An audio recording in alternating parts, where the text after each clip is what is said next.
ओम शांति। आज 21 जून अंतर्राष्ट्रीय योग दिवस है। चारों ओर सारे विश्व में सभी योगमय हो गए हैं। चाहे यह कोरोना का काल है, कोरोना से सब भयभीत भी हैं, लेकिन आज के दिन का ये महत्व है कि अनेक प्रकार के योगासन, प्राणायाम अधिकतर सब जगह चल रहा है। लेकिन हम ये ज़रूर देखते हैं कि योग का जो वास्तविक स्वरूप है वो केवल आसन और प्राणायाम तक ही सीमित नहीं है। योग का बहुत ही विस्तृत रूप है। अष्टांग योग कहते हैं। यम, नियम, आसन, प्राणायाम, प्रत्याहार, धारणा, ध्यान, समाधि। उसमें अक्सर देखा गया है कि आसन और प्राणायाम को तो महत्व देते हैं, लेकिन योग केवल इतना ही नहीं है। योग तो वास्तव में जीवन जीने की कला है। हम जीवन कैसा जिएं, तन, मन, आत्मा, हमारी भावनाएं, चित्त, इन सब को एक रस कैसे बनाएं, यही योग हमें सिखाता है। और अगर इस योग का शाब्दिक अर्थ ले तो वो कोई लंबा चौड़ा भी नहीं है। योग अर्थात संबंध या जोड़ या मिलन, कोई भी प्रकार का मिलन ये योग है। और जब इस योग शब्द को हम आध्यात्मिक अर्थ देते हैं तब इसका बहुत सुंदर अर्थ है, आत्मा का मिलन परमात्मा के साथ। ये मिलन सर्वोच्च योग है। इसलिए इसी योग को हम राज योग कहते हैं, जिससे हम पहले अपने इंद्रियों के राजा बनते हैं, फिर मन के राजा बनते हैं, सबके दिलों के भी राजा बनते हैं, क्योंकि सबका दिल जीत लेते हैं हमारे अच्छे कर्मों से, गुणों से। और इस राजयोग का तो बहुत ऊंचा लक्ष्य है, जो कहा जाता है कि नर ऐसी करनी करे जो नर नारायण बने, नारी ऐसी करनी करे जो नारी श्री लक्ष्मी बने। मानव नर से नारायण, नारी से लक्ष्मी बन सकता है इस योग के द्वारा। अब वो योग तो भगवान स्वयं हमें सिखाते हैं। जो गीता में वर्णित योग है, अर्जुन को भगवान कहते, हे अर्जुन, तुम अपने मन को मेरे में लगाओ, मन मना भव, मन को मेरे में लगाओ। और मेरे में मन लगाओगे तो मैं तुम्हारे सब पापों को भस्म कर दूंगा। ये है सर्वोच्च योग, जिससे हमारे पाप भस्म हो। तो इसलिए उस योग को हम उसी रूप में ले जब हम मन को परमात्मा में लगाते हैं, तो यही सबसे ऊंचा योग है। क्योंकि परमात्मा से हमको वो शक्ति प्राप्त होती है जिससे आत्मा का शुद्धिकरण होता है।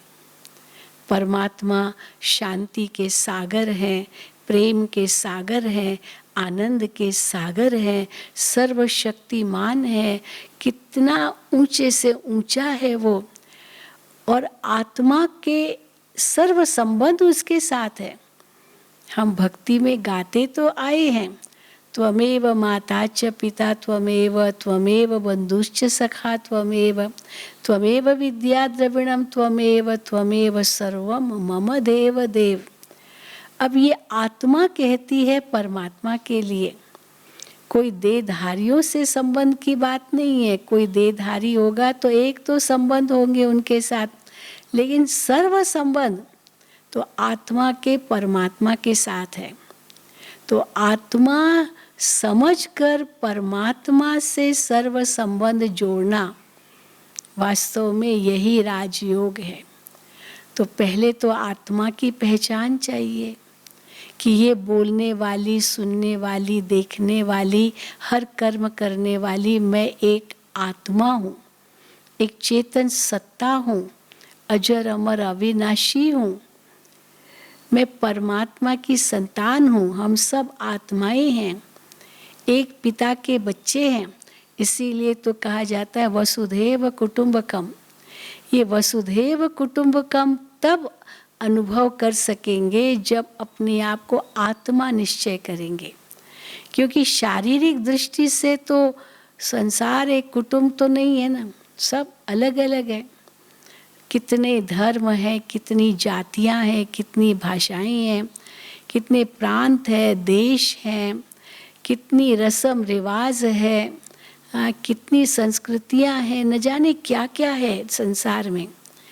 पर इतनी सारी जो वैरायटी है, उस वैरायटी को एक कैसे कर सकेंगे? वो एक तब कर सकेंगे जब हम ये अंदर में समझेंगे कि मैं तो वास्तव में आत्मा हूँ और हम सभी आत्माएं हैं, एक पिता परमात्मा की संतान हैं। तो इसीलिए सबसे ऊंचा योग यही है जब हम अपने आप को आत्मा निश्चय करें। आत्मा निश्चय करना माना मैं वो चेतन सत्ता हूँ इस शरीर के भीतर, और मैं चेतन सत्ता ही सोच सकती हूँ, समझ सकती हूँ, इस शरीर के द्वारा कर्म कर सकती हूँ। और मैं आत्मा वास्तव में बहुत श्रेष्ठ हूँ, बहुत शुद्ध हूँ। मेरा वास्तविक स्वभाव तो बहुत शुद्ध है। मैं पवित्र स्वरूप हूँ, मैं शांत स्वरूप हूँ, मैं प्रेम स्वरूप हूँ, मैं आनंद स्वरूप हूँ, मैं तो शक्ति स्वरूप हूँ, मैं तो इतनी ऊंच हूँ। जब ये हम अपने अंदर धारणा लाएंगे तब हम उस आत्मिक स्थिति में स्थित होकर के परमात्मा से सब संबंध जोड़ सकेंगे। क्योंकि परमात्मा भी एक आत्मा है। जैसे मैं आत्मा हूँ, परमात्मा भी एक आत्मा है, लेकिन वो परमात्मा है, वो भी एक ज्योति है। आत्मा भी एक ज्योति है, लेकिन वो परम ज्योति है। और परम ज्योति होने के कारण सब कुछ परम है उनका। परम शब्द में ऊंचे से ऊंचाई आ जाती है। ज्ञान में परम, गुणों में परम, कर्तव्यों में परम, हर चीज़ में परम। और जब हम ये बात समझ लेते हैं कि वो परम आत्मा है, लेकिन है तो वो भी एक आत्मा, तो हम महसूस करते हैं कि मैं आत्मा उस ऊंचे से ऊंचे परमात्मा की संतान हूँ। तो जैसे बच्चा होता है वो पिता की हर चीज़ का अधिकारी होता है, तो मैं आत्मा भी अधिकारी हूँ परमात्मा के गुणों का। परमात्मा शांति का सागर है, तो मैं आत्मा उसकी संतान शांत स्वरूप हूँ। परमात्मा प्रेम का सागर है, तो मैं आत्मा उसकी संतान प्रेम स्वरूप हूँ। वो सर्वशक्तिमान है, तो मैं आत्मा उसकी संतान शक्ति स्वरूप हूँ। जब ये हम अपने अंदर निश्चय करते हैं तो आत्मा के अंदर ही जो मूल गुण हैं वो उजागर होते हैं। जो वास्तव में अभी सोए हुए हैं गुण, हम ये भूल गए हैं कि हम आत्मा शांत स्वरूप है और अपने आप को अशांत ही महसूस करते हैं। हम ये भूल गए हैं कि मैं आत्मा प्रेम स्वरूप हूँ, इसलिए नफरत और ये सारे जो अलग अलग दुर्भाव हमारे मन में पैदा होते हैं, उसका वही कारण है। लेकिन अगर हम ये महसूस करें कि मैं आत्मा शांत स्वरूप और प्रेम स्वरूप हूँ, तो मेरा हर कार्य शांति से होगा, हर एक के साथ हमारा प्रेम भरा व्यवहार होगा, हर एक के साथ हम सद्गुणों की रूप में ही मिलेंगे और महसूस होगा तो ये कितना सुंदर वसुधैव कुटुंबकम है। तो इस ईश्वरीय विश्वविद्यालय के द्वारा हम जो राजयोग सीखते हैं, उसमें हम सबसे पहले अपने आप को आत्मा निश्चय करते हैं। मैं एक आत्मा हूँ, इस देह से भिन्न हूँ, एक चमकता हुआ सितारा हूँ, इस शरीर में यहाँ भ्रकुटी के मध्य विराजमान हूँ, यही मेरा जैसे सिंहासन है और इस सिंहासन पर विराजमान होकर करण करावन हार बन के इस शरीर के इंद्रियों द्वारा कर्म कराती हूँ। अब मैं चाहूँ तो कर्म कराऊँ, नहीं चाहूँ तो नहीं कराऊँ, मैं आत्मा इनसे न्यारी बन जाती हूँ और मैं आत्मा इस देह की इंद्रियों से न्यारी बन अपने सर्व संबंध परमात्मा से जोड़ती हूँ, जो अजर अमर अविनाशी है, जो सदा का साथी है। वही परम पिता परमात्मा जो निराकार शिव है, उनके साथ आत्मा का संबंध हम जोड़ते हैं। इसी को हम राजयोग कहते हैं। अभी हम सभी अंतर्मुखता की गुफा में मस्तक बीच भ्रकुटी के सिंहासन पर विराजमान हो जाएं।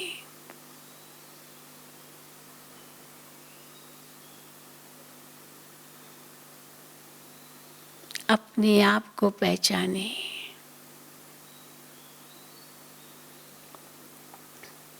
मैं एक ज्योति स्वरूप, प्रकाश स्वरूप, चेतन शक्ति आत्मा हूँ। एक दिव्य सितारा हूँ।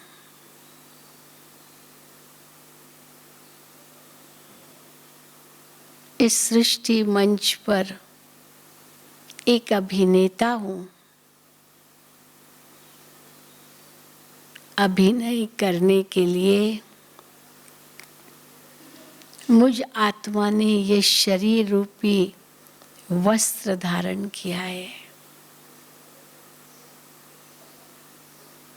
मैंने अनेक देह रूपी वस्त्र धारण किए। अब मैं सहज इनसे न्यारा बन मन और बुद्धि के पंखों द्वारा इस 5 तत्वों की दुनिया से दूर उड़ जाऊं अपने वतन में, आत्माओं की दुनिया में।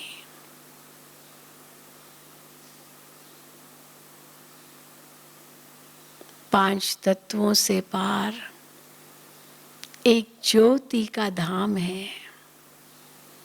मैं आत्मा वहीं की रहवासी हूँ। इस धाम में असीम शांति है।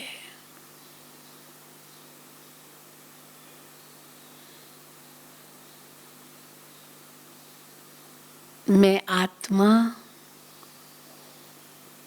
यहाँ पिता परमात्मा के सानिध्य में आती हूँ, उनके सम्मुख होती हूँ। परमात्मा भी अति सूक्ष्म, दिव्य, ज्योति बिंदु स्वरूप है। रूप में बिंदु और गुणों में सिंधु के समान वो बेअंत है।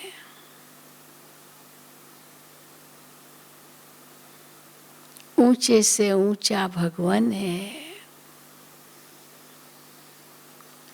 ऊंचे से ऊंची उनकी महिमा है।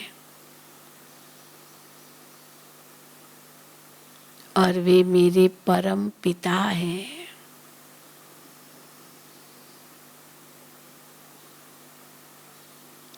मैं आत्मा, उसकी संतान भी ज्योति बिंदु स्वरूप हूँ।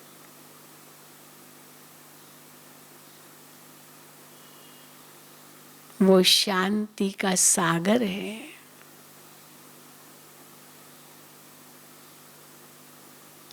मैं आत्मा, उनकी संतान शांत स्वरूप हूँ। शांति तो मेरा स्वाभाविक गुण है।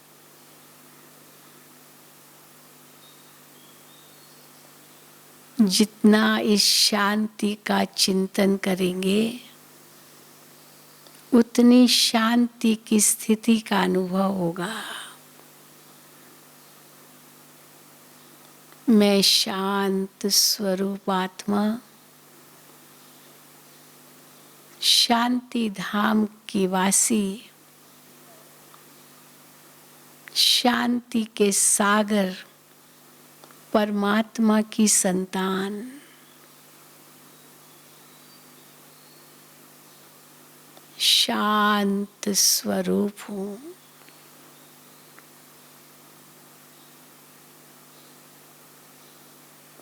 ऐसी शांति की स्थिति का अनुभव करें जैसे वो शांत स्वरूप आत्मा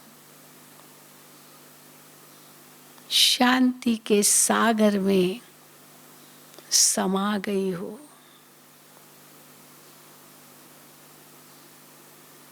उनकी लगन में मग्न हो जाए, जैसे बूंद सागर में समा जाती है।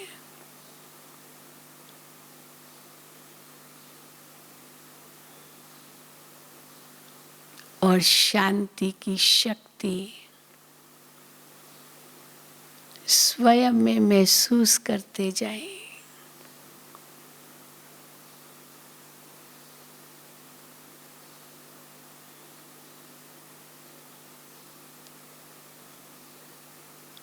परमात्मा के सर्व गुणों को हम ऐसे महसूस कर सकते हैं।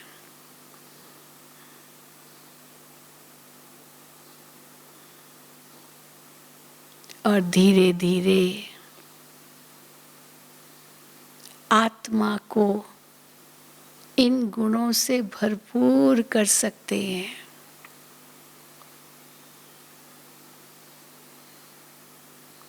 प्रेम के सागर पिता की संतान, मैं प्रेम स्वरूप हूँ। परमात्मा के लिए सच्चा प्रेम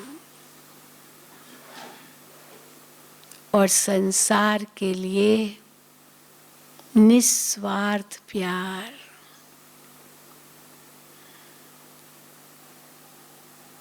यही मुझ आत्मा का सच्चा धर्म है।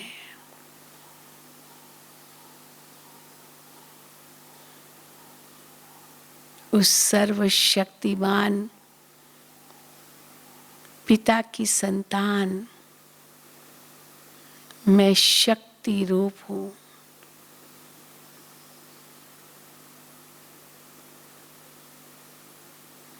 सर्व बंधन मुक्त हूँ।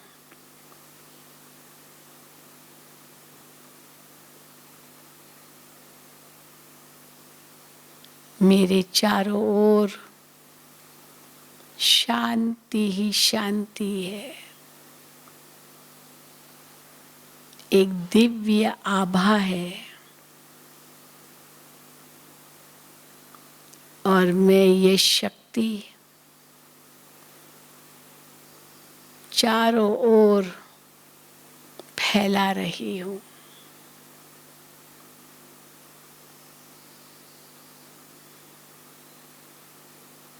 इसी से विश्व में शांति आएगी।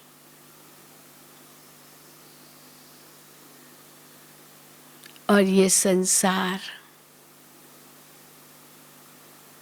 शांतमय, सुखमय, आनंदमय होकर स्वर्ग बन जाएगा।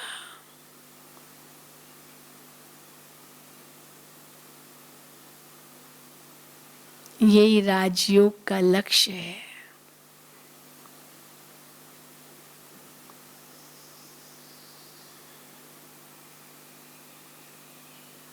ओम शांति शांति शांति।